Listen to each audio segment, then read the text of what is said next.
Sir, what I learned in the last call was mind, I am, our body, whatever we experience, senses, these are all appeared because of the duality. So these can never understand or never see that what is there actually.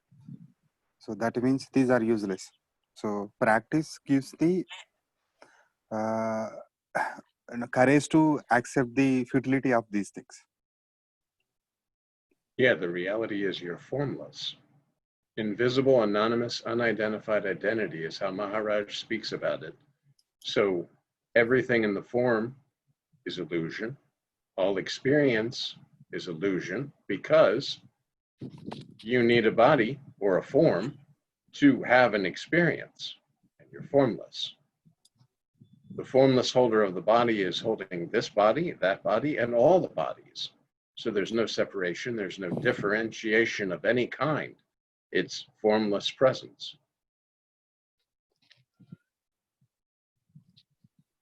None of these things ever happened. No, nothing has happened. Just like a long dream, all the dream characters are performing different activities and all the dream scenes are happening, but you wake up and it's finished. So this body-based existence, this experience of being a body in a world, when this body is no longer available, you will no longer have a body-based experience. So when the idea of body is taken as real, then the experience appears real, correct? Well, the only way you can have experience is through identification with the body. Remember how we talked about the space in the room has no idea that it's the space in the room. It clicks with this lump of flesh, and then from this wrong perspective sees all of these things, forgetting that it's the space because it didn't know itself as space. Suddenly you click with the body, and there's a knowingness that occurs, and there are things to know, and the creation of a knower. But all of that's illusion. You're formless. You are not body, you were not body, you're not going to remain the body. The mind that you spoke about is useless because it can only show images and thought projections, whatever you want to call it, about the body-based existence. You can't think about yourself prior to body because the mind came along with the body.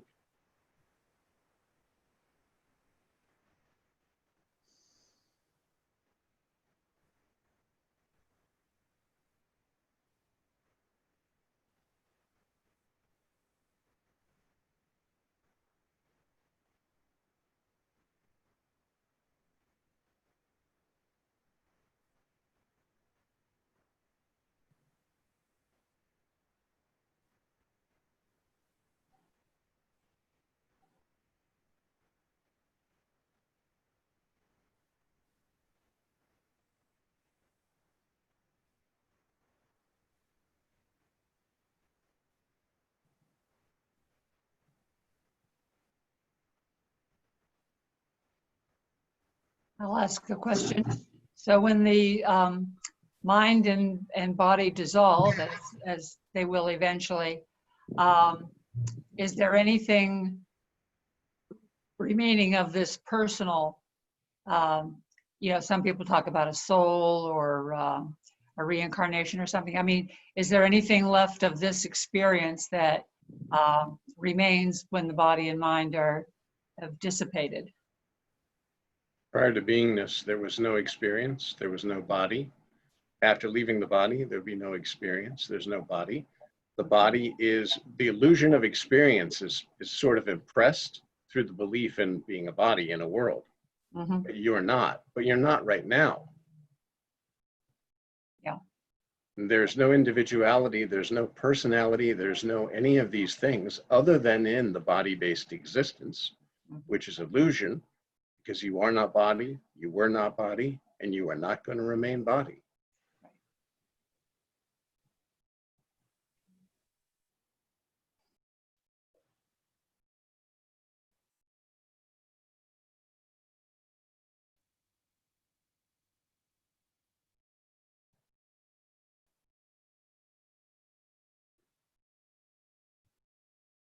So the concept of soul, I mean, there is no concept of soul.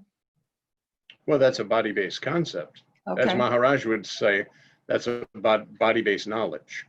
You came across with the idea or the words of soul through the body-based illusion, but you're not body. So everything that you've acquired, all the knowledge you've acquired using this body is ultimately meaningless because you're not a body. You're prior to the first word. All the words came along with the body. You know, that sense of existence is the wordless word, whatever you want to call it, silence, nothingness. And then there's the creation of a word or the creation of existence. And then we label these words with various meanings. And you come along with the religion and soul and reincarnation and all of these things, but you didn't know about any of this prior to the illusion of being a body in a world. And you are not body, you were not body, you're not going to remain body. Invisible, anonymous, unidentified identity, that you are. So everything that can be seen is absolutely untrue.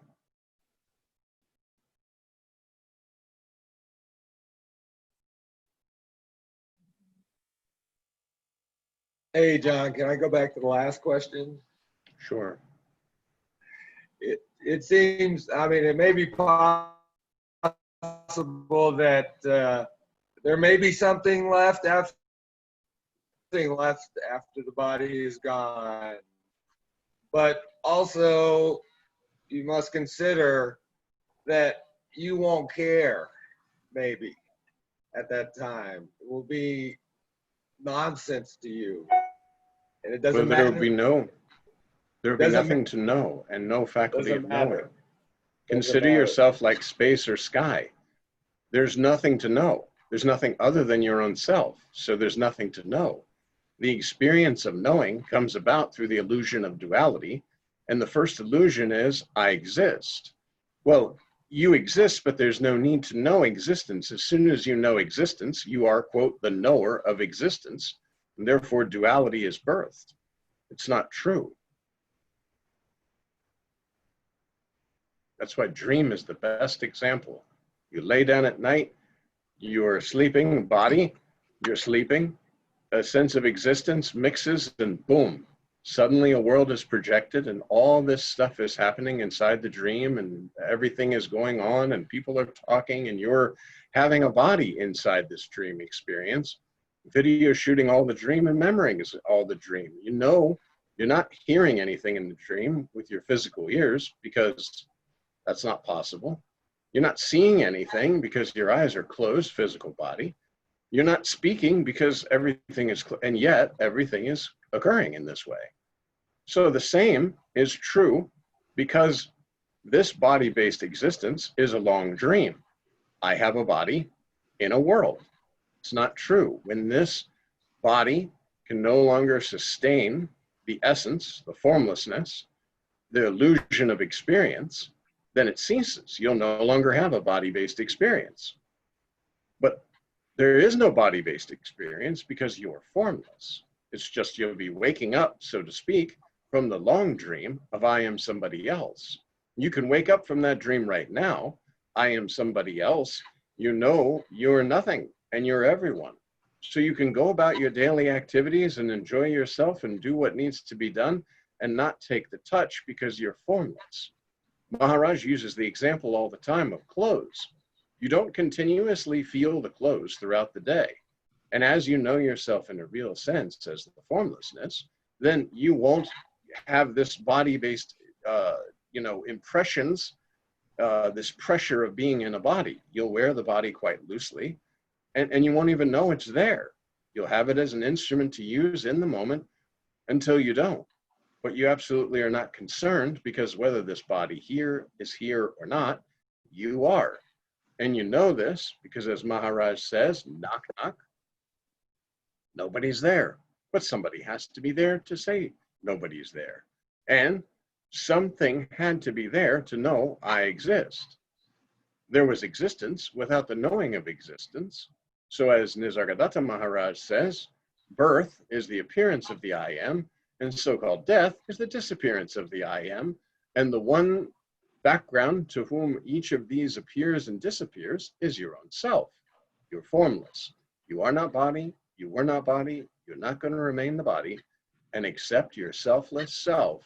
There is no God, no Brahman, no Paramatman, no master, nothing.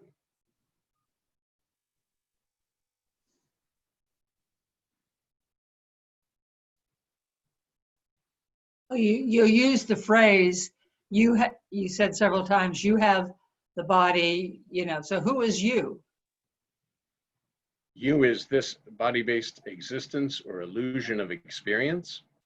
That's your selfless self. When you go for meditation, you can sense this very subtle presence, and the presence is sensed because you have a body.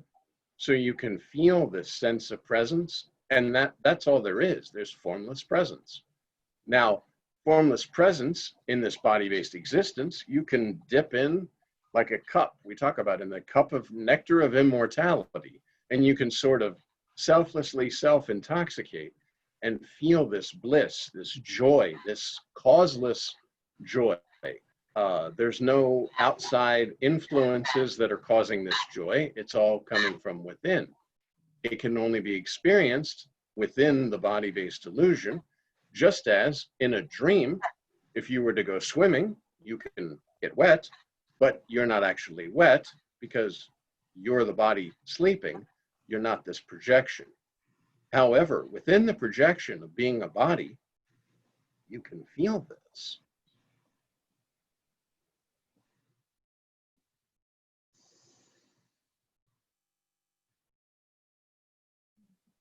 It helps to meditate. Meditation is essential. If you don't get in touch with your selfless self, if you don't make that conscious contact, so to speak, then all of the, guru putting garlands, like Maharaj says, and going to ashrams and reading books and all this, it's totally useless. This is now, you've been told, you're formless. You're Brahman, Atman, Paramatman, God, Master, whatever you want to call it. Now you have to discover this for your own self. Because no matter who has discovered this, they say the same thing. Accept your selfless self. There's no God, no Brahman, no Paramatman, no Master. But for you to know this, you have to experience this for your own self. Otherwise, you're going to believe that it's a good idea. And that can only be done with the help of meditation and the master. You have to know yourself in a real sense. Not sitting as a meditator, meditating and saying, I am a meditator and I'm meditating on myself. No, when you're sitting, this subtle presence, this I am, this consciousness, whatever you want to call it, the consciousness is meditating on consciousness. The I am is meditating on I am. The presence is meditating on presence. The meditator is meditating. The concentrator is concentrating. There's no duality in this because it seems like duality, but it's actually erasing the illusion that are on your spontaneous presence. All of this dissolves. Yes, and it works itself out. You don't really have to do anything about it or be too concerned, I don't think. Well, you have to know yourself. Otherwise, like I said, it's all a good concept, a good idea. Wow, it's awesome to know that I'm the formlessness and my life doesn't really, I shouldn't get upset about my life or whatever. But you will not understand this because of long association with the body unless you remain with your selfless self. As you remain with your selfless self, you'll be able to kind of, even if it's the size of a dime, you're feeling this presence. You remain with presence and let these passing things pass. Remain with presence, these passing things pass. But if you're not convinced, that's why Maharaj says it's conviction. You need to meditate and try to remain with your selfless self until the conviction comes, oh, so that I am that. That's all there is. And all of this world is an illusion appearing on spontaneous presence. And maintaining communication with the presence at all time is simple as saying the mantra to yourself. Oh, well, what mantra does is mantra will, by concentrating on the mantra, you're giving the mind something to do so that you can see this body going through everyday activities without needing to be involved in them. The mantra keeps the mind busy so that you can see. It's very difficult to remain with the sense of presence, very difficult to remain with your own selfless self. Even in the beginning, that's why it's good to bow to the masters or to have images or idols or something like this that you can direct that towards. Because it's very difficult to just sit and remain with your selfless self if you're not actually in there, that soaking process. If you just think it's kind of okay, it's a come and go and touch and go.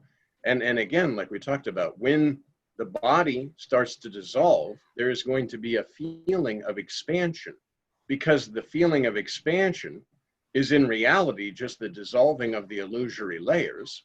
But from a body-mind perspective, it will feel as though you're expanding, because you're not having this body pressure and these body ideas and all this body knowledge crowding you. You'll feel like you're expanding, but it's not expanding, it's dissolving. And from the position of where these body-based knowledge are dissolving, you remain, because you cannot dissolve. You're the one thing you cannot. So.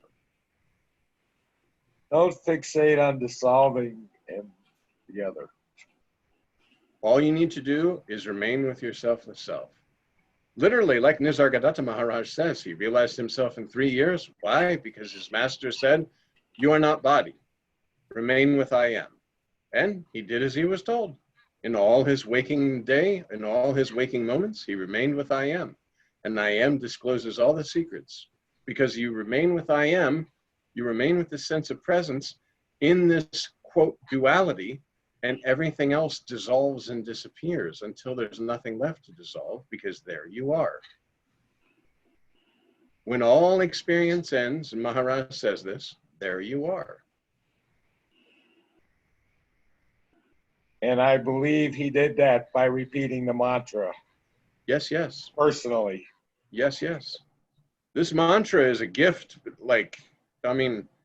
Whatever your concept of God is, God came down and said, here's a mantra, and this mantra will escape you from this illusion. It's the key. That's called the master key to self-realization.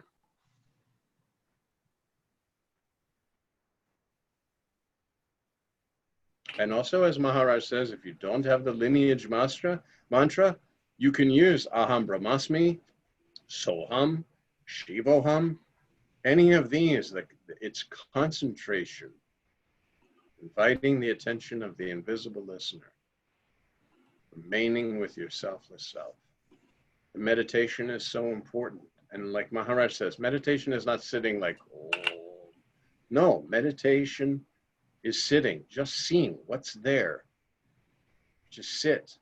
Okay, maybe in the beginning thoughts are flowing, whatever, that's fine, leave them and just sit. And just remain with your selfless self.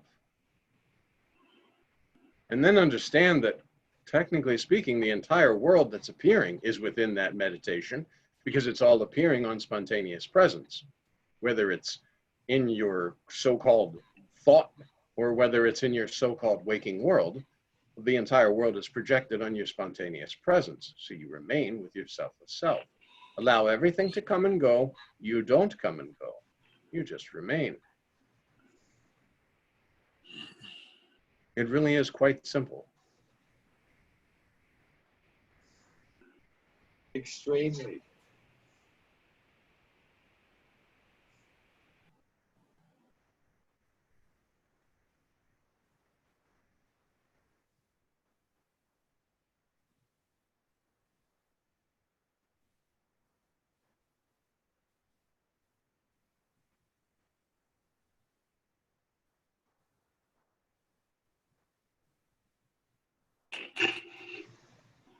I think one time, John, you used the image of an Alka-Seltzer in water. Start dissolving. Yes, yes. Well, everything dissolves eventually, right? into something else. Yeah, I mean, if you go within, if you start to believe, okay, I'm a body, and within the concept of being a body, we have all the elements that this body's made of, and this body will eventually return to the 5 elements. And then what is there that it was life or the livingness, where does that go? Well, that goes nowhere. All the body that you're using, as Maharaj says, you're renting for a time, go back to the 5 elements and return. And the formless presence goes back to the formless presence, or the consciousness goes back to the consciousness. But there's nothing going back anywhere. It's all formless. There's nothing. It's all formless in a sense all the time anyway, because everything changes. So how can anything really be the form that it appears to be? Well, the form is just a 5 elemental play. There's nothing wrong with it. You're just having the perception of being someone in that. Think about this. In the dream, you're a dream character, and you're seeing the dream from the perspective of the character that you are. So therefore, there's some personalization, there's some individualization of looking at the dream. But it's the same here, because there's a personal perspective of, here I am in this body, seeing this world, and there are other bodies. Because remember, presence is everywhere. It's in every being. Because it's the same as the dream consciousness that creates the dream world. The waking consciousness, so to speak, creates the waking world, but there's only one consciousness. There's only one. It seems separate because of the idea of being a body. If you say, okay, this body is like, Maharaj uses the example of the walls in the ashram and the walls in the toilet. If both of these walls come down, the space is the same. Does the space in the toilet go to hell and the space in the ashram go to heaven? No, space is space.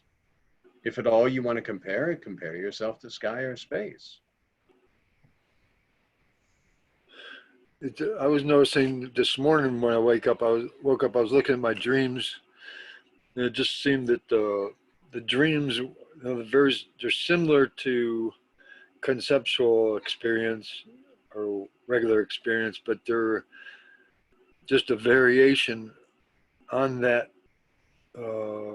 on what appears to be outside of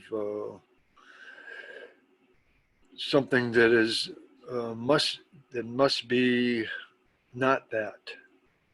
And I guess I am what is not the dream and what is not the experience. So I just started to get a little bit of a feel for that.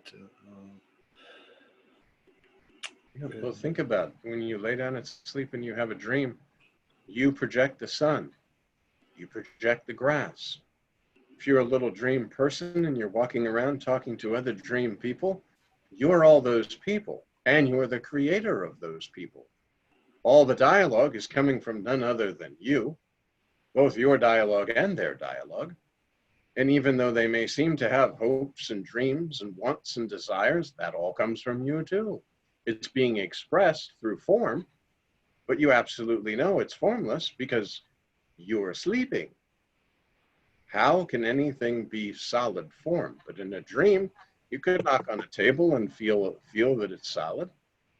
And then this is where a little bit confusion comes, because people will ask, well, if I put this glass of water on a table and I go to sleep, when I wake up tomorrow morning, that glass of water is still on the table.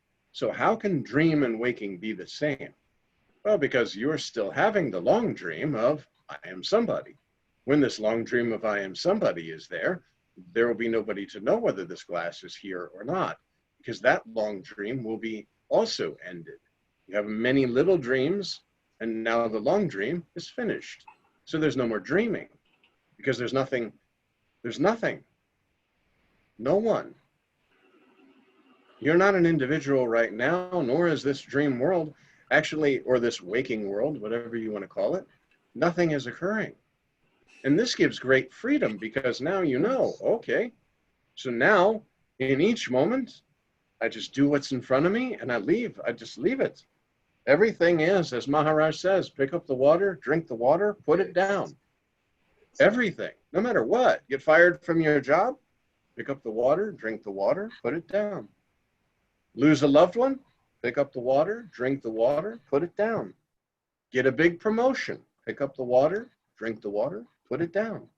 There's no you there. There's no illusion of experience. You're not impressing these things through memory, and the desire and fear is not occurring because you're not sitting there believing that you're a person having experiences, that you want to shirk or run away from this experience, or that you're fearful of that experience, because you are formless.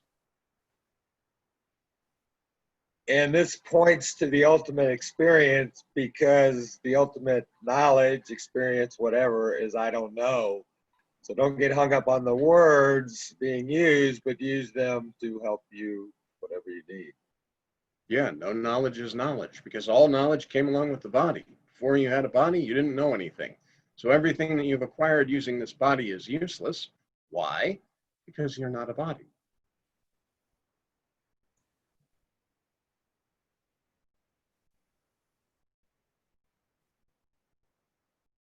You ever get a feeling like I was sort of feeling this morning, like maybe even a little bit now, everything is just flowing out of me or something?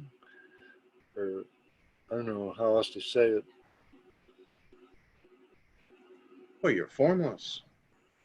You're the space in the room in which this body is sitting and speaking. And you're using this body as an instrument to speak because, well, the space in the room can't speak without an instrument to speak. That the feeling is actually, an appearance on your presence. So it's you, it's not,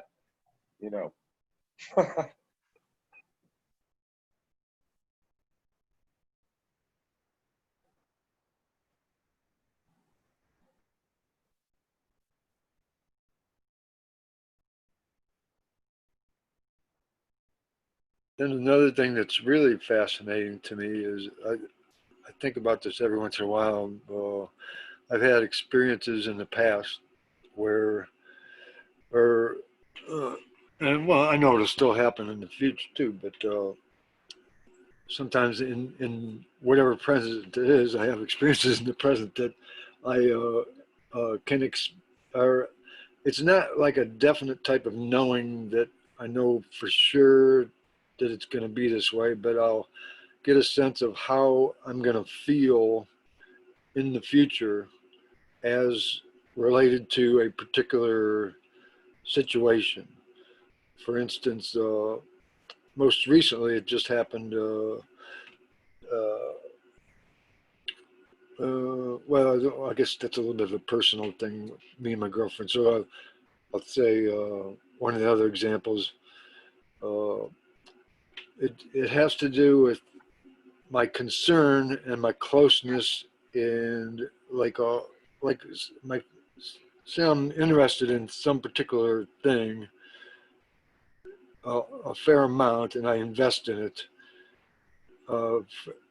In this particular instance, it's the Cleveland Browns football team. I've been a big Browns football fan my whole life. Just grew up with it. Used to go to the games when I was a kid. Saw Jim Brown play, and I'm still an unconditional fan, basically. And sometimes I never know for sure, but I know after it happens that whether the Browns are going to win or lose. It's like sometime during the week leading up to the game, I'll get this feeling, and it's almost for sure I know one way or the other they're going to win or they're going to lose. Usually it's a win that is indicated, whereas losses, I don't get any indication. But Remember, this is all just imagination and yeah, playing with thought. it's It's fascinating. okay to play with thought. It's fine, but understand that remove the body, and then what is this? It says something about the sense of time, though, and the But experience. you're outside of time. You're prior to time. Formlessness, there's no time. You have to have an object in order to create an object in time. It's almost like evidence that there is no time, because somehow time can be transcended in this way. Well, time is transcended when you just sit there and remain with yourself, the self. You're formless. There's no object within time. You can experience this when you're driving. A lot of times people will enjoy a nice drive and they'll totally forget about, they'll lose track of time. Or like you were talking about athletes, when athletes are in the zone, they just kind of flow, everything's flowing. But that's because you're kind of one with yourself, the self, and this body pressure. You haven't created this, I am somebody else, an object within time. But to try and say like, this team's going to win or this team's, believe me, this is all imagination. It's fun and you can play, but just know yourself in a real sense. I mean, That's you the could, most important. you could almost, I mean, I'm just saying, you could even look at that as progress. I'm not saying to look at it as progress, but I mean, you know, we all have our No, that's stage of not progress. it's taking progress because it has nothing to do with my spirituality. It's just Okay, all right. Sorry, I'm got the Well, wrong and idea. know too that again, progress, you need an object within time that's progressing, that's experiencing progress in some way. And Yes, once you know yourself in a real sense, progress will not make sense, experience will not make sense, the spiritual journey will not make sense, because there's nothing. yes. And in that moment, you just know. And yet, then you don't sit there and say, okay, well, now I feel like killing myself or whatever because it's over. No, you're formless. And now you can truly live life as the formlessness using this body form. And as things are coming, like Maharaj says, do your job, do your duties, take care of the family members, you know, go on vacations, watch the Cleveland Browns, whatever you feel like doing, it's fine. But you no longer have a dog in the fight. You know, there's no longer something there that desires other some things to happen. And when something doesn't go your way, it is all illusion anyway. I'm formless, you know this. And in the beginning, you can keep reminding yourself. Once you know yourself, you say, okay, yes, okay. Maharaj has said, this is the truth. I feel there's something, very, very subtle. Just I, just I, just I. And now I go about my daily experience, reminding myself, refreshing my memories. I am not body, I was not body, I'm not going to remain the body. And your experience of everyday life, waiting in lines, traffic, bad reports for the medical, bad reports on the news, all of these things are wonderful opportunities to remain with your selfless self. Throughout the day is littered with opportunities where a person will get upset or have some sort of opinion, and you can remain with your selfless self. It will be an absolute fountain of peace and bliss, no matter what the outside circumstance, because there is no outside, because you're formless. I find myself less compelled these days to put in my opinion, that I can just let, like if people are concerned about something, I can just like not just sort of watch it and whereas you know, I used to have to comment a lot of times. It's just spontaneous action in the moment. And knowing, see, this is the other thing, as you begin to truly know that you're speaking to your own self, then you're not going to put on a show for yourself because it's just you.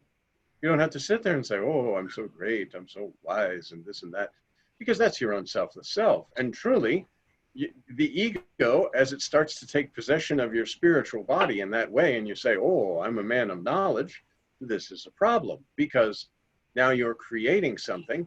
And Nisargadatta Maharaj says, when people used to come to him and they'd be like, oh yes, I'm a Jnani or whatever, Gani or however they say that. And he's like, you see, you have to put every question from the perspective that you know. In my own case, I'm speaking to you spontaneously. There's no form here of a knower. There's spontaneous speaking. Whereas you are trying to create some kind of face to show I am a man of knowledge, and therefore if a question is asked, you can't seem to not know, or you'll start to think about what the right answer is based on what you've read, rather than just the spontaneous speaking.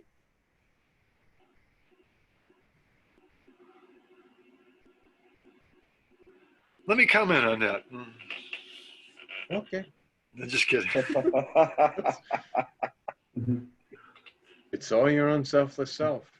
That's why we talk about too, the empty boat. This is very beautiful. You know, you're sitting in a boat, you're enjoying your day, boat hits you and knocks you a little bit. You get up very upset. Who is this that knocked into my boat? But the boat's empty. So who are you to scream at? Nobody. So then you'll be silly if you scream at this empty boat. And yet, if there was a person, so to speak, a form in that boat, you would certainly give them 2 cents and give them a little piece of your mind, even though it's the same.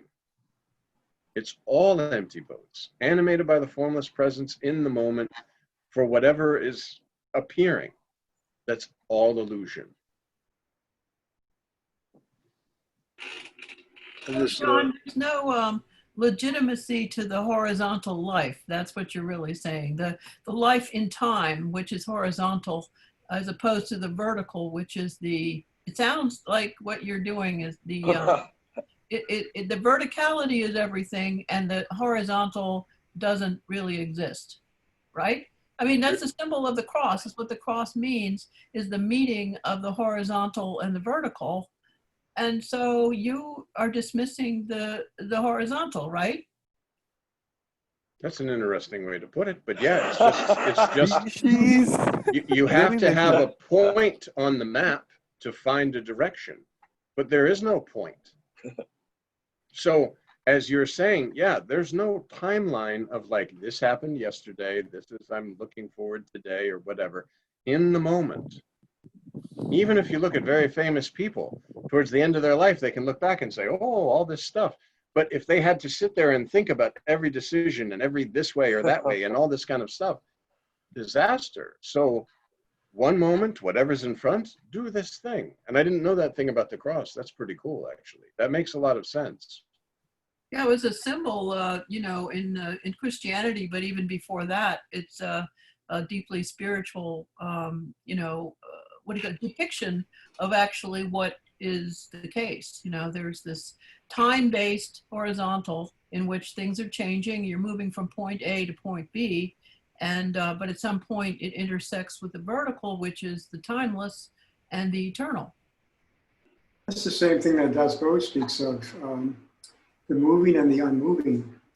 The horizontal is the moving and the unmoving is the vertical.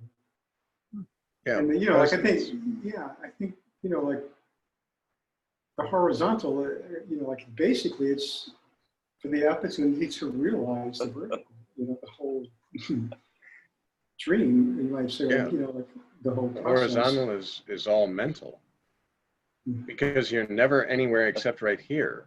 Any future is in mind. Any past can only be touched in mind. And again, even right here is not true,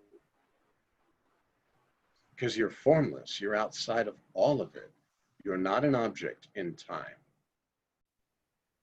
You're formless, invisible, anonymous, unidentified identity. I am not body. I was not body. I'm not going to remain the body. Body is not my identity. All the body-based relations are illusion because you're not a body. All the body-based knowledge is meaningless because you're not a body.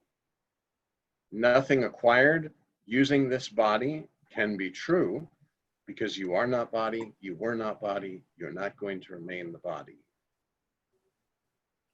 Yeah, but John, I think what you're also saying is that you can embrace all of it. You just have to know what the reality is. In other words, there's nothing wrong with enjoying the horizontal, knowing that that's the time-based, we call it Leela, you know, God's play is going on that level. And then there's the deeper level, which is the, you know, is the actual, you know, reality. You're enjoying, but there's no time. No. I mean, it's just scenes passing before you because there's no you there. When you know yourself in a real sense, this concept of time will not be, other than looking at a watch or looking at a calendar and saying, next Monday, I need to be such a place. Okay, that's fine. But between now and Monday, suddenly, Monday's here. We talked about when this whole thing ends and it's closed up, it's no more. And then Tuesday, 7:15, a little reminder comes on the calendar, join this, click here, boom, it is here again. But in between, there's not a thinking of, oh, what's the next one, or how soon are we? Just like a package, if you were to order a package from Amazon and you don't worry about when it's coming or whatever, it's just, oh, it arrived. That's it. There's no thought process of by the time I order it, and then all the way to the end, unless you're one of the people who likes to track their package every place that it goes. But in reality, it's just, I ordered this package, now this package is here. The time in between was nothing, because it's just, oh, it's here now. That's why if you ever have a trouble with waiting, you can just remember the times that the item was there. So you don't think about it until it's there, and then there's no waiting. Because in order to have waiting, you have to have, I'm an object expecting another object.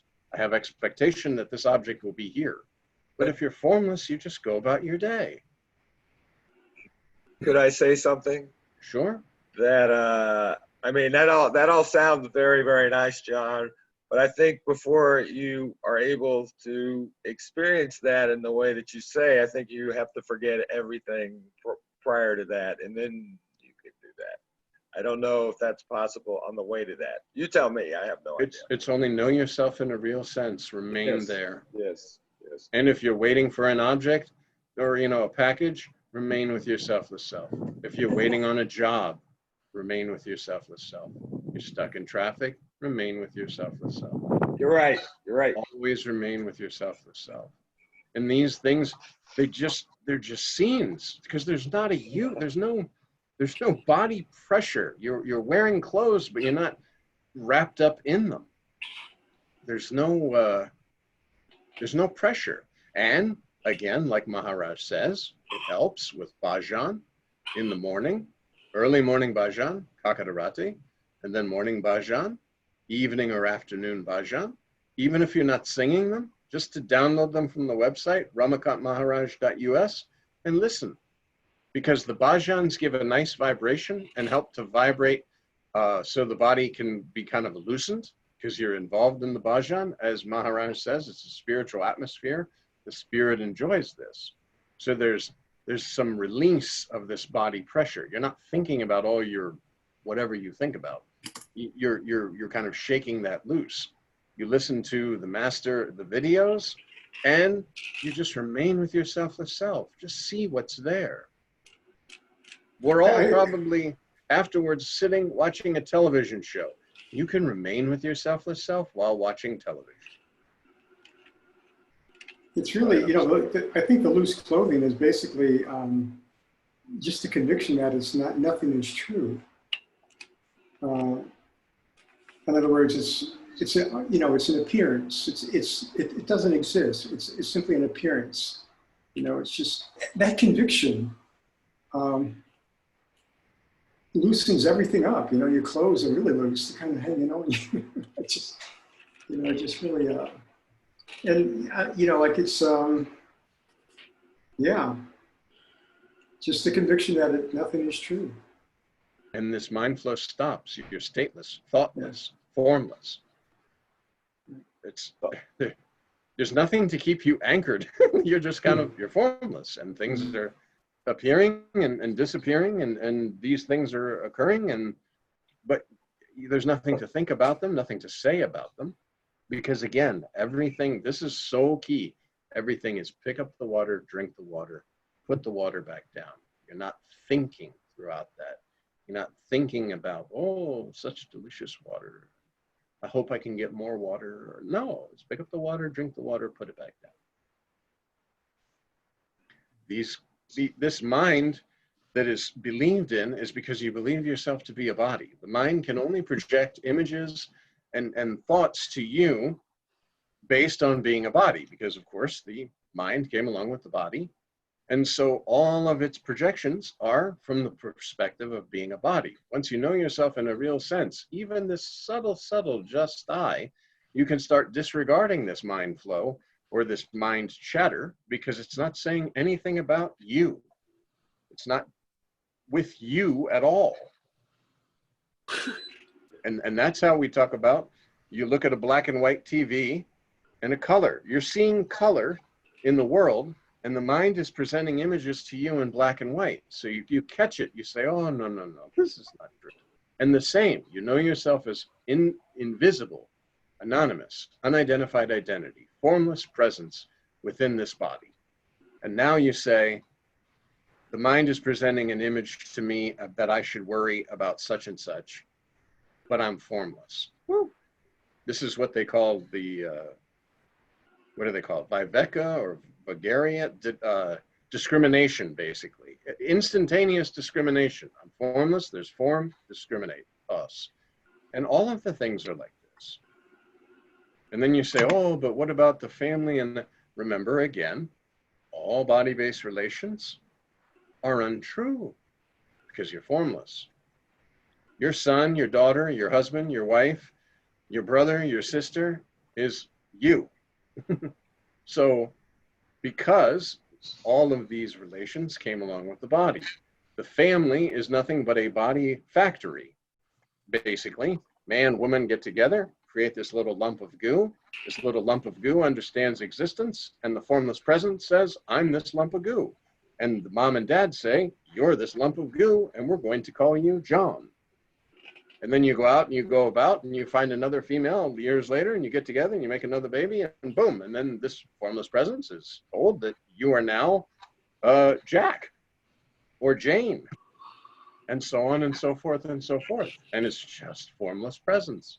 The knowingness, I exist. That's why the space in this room, this is a dead body sitting. All of a sudden, click. Oh, look around. I see a room. I see this. I can feel hot and cold, but this is not true because I'm using this instrument. That's fine. However, I'm perceiving myself as the instrument, and I have a mind that in memory is recording all these images from the wrong perspective of being a body, but I'm not a body, I'm the space. But I need to remind myself, oh, I am not body. I was not body. I'm not going to remain the body. Where is hot and cold? Where is objects? How can the space in this room desire any of the objects that are within this room? Because it can never, the space can never hold anything. There's nothing to hold, nothing to grasp. No striving, no struggling, nothing.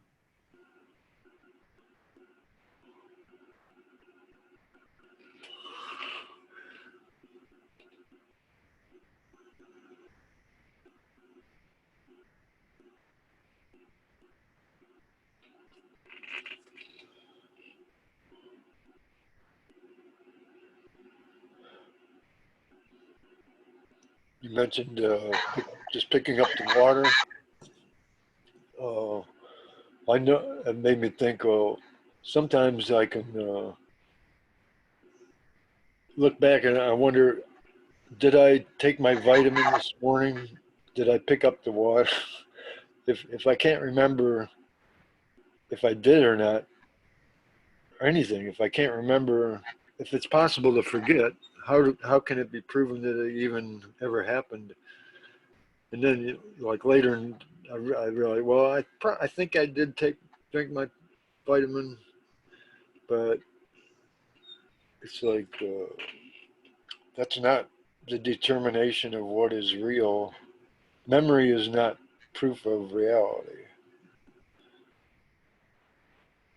Well, the memories again are from the wrong perspective. The formlessness is not taking medicine. The formlessness is not taking vitamins. Now, of course, as Maharaj says, you have to take care of this body. Otherwise, you'll no longer be experiencing this body experience. The body experience is untrue, but in order to experience it, you need a body. So if you don't take care of this body, you won't experience this body-based experience anymore. It's untrue, but it's not without value.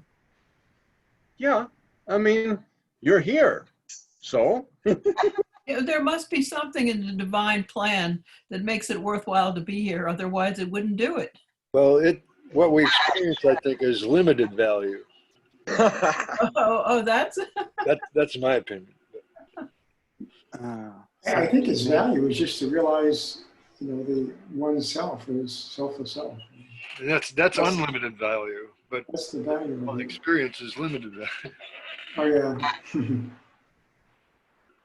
so sir, like when one act with that real sense of understanding, the right action automatically will happen. So correct. But So there's we no know. right or wrong. It's just Yeah. a spontaneous action in the moment. Yeah, spontaneous action happen.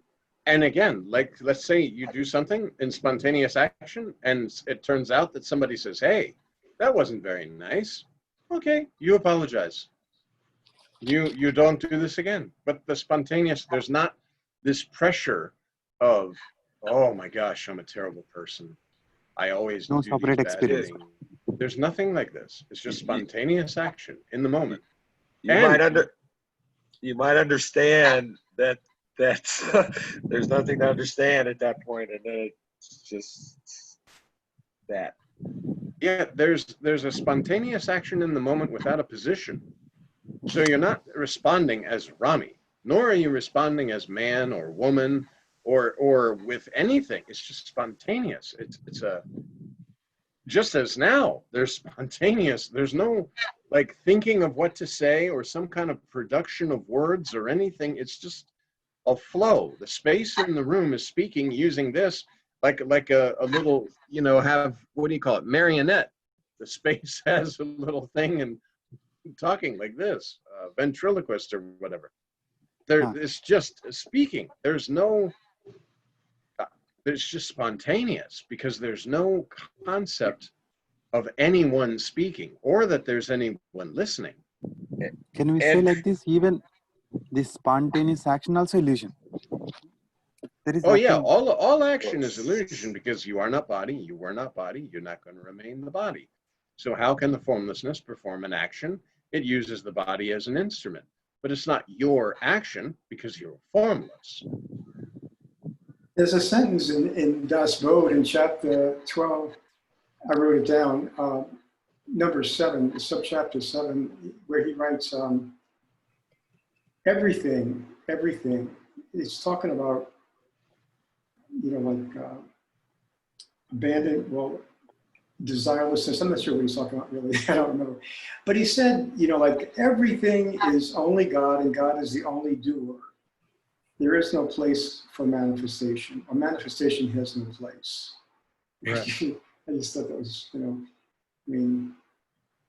No duality. Correct. Yeah. I mean, your dream world has no experience or place in this waking world. We talked about if you lay down at sleep and you're a millionaire, in the morning when you wake up, is your Mercedes parked outside? Yes. Well,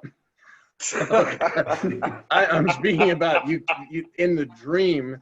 You don't take objects into this, and it's a similar thing. It's just a dream. It's just an experience of a dream. That's it. You're the formlessness having the dream of form. You can't take it with you. Nothing. No. You Yeah. know, sir, this right or wrong idea, this, solution to find this right or wrong ideas comes into the picture. At least in my case, it is because maybe when I thought that, okay, spirituality, does something, it will give some solutions to life. That idea, asks these questions of, okay, what is right action? Should I do this thing or not? So I think the fundamental problem is that, this notion of spirituality solves something. So that has to be eradicated. Otherwise, these questions keep on will come. Okay, how should I do? Right or wrong?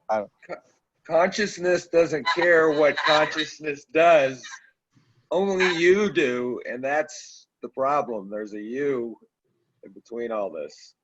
Yeah, Otherwise it all just works. Well, that understand though, you is can't just go around like No. harming people and doing these things because then you will objectify. You will objectify that I'm an object doing something with another object, or I'm getting away with something, and all this sort of thing will allow this mind. No. You'll fall back into the illusory ditch of me and you and others, and what you're thinking and what I'm thinking, and we're separate, and all of this sort of thing. So spontaneous action is never going to be like go and burn your neighbor's house down or something like this. No. This is only being totally separate from consciousness. You might still see consciousness, but all you'll see is like harmony there. Like, I don't know how to say it, but like if you're totally separate, you don't have a problem. If you know who you are, no problem. I don't know. But just see the world through presence. Yes. You know, as if you're looking out a dirty window, you see the world through a dirty window. Well, this presence, this sense, just I, see the world through this, the projection of this formlessness.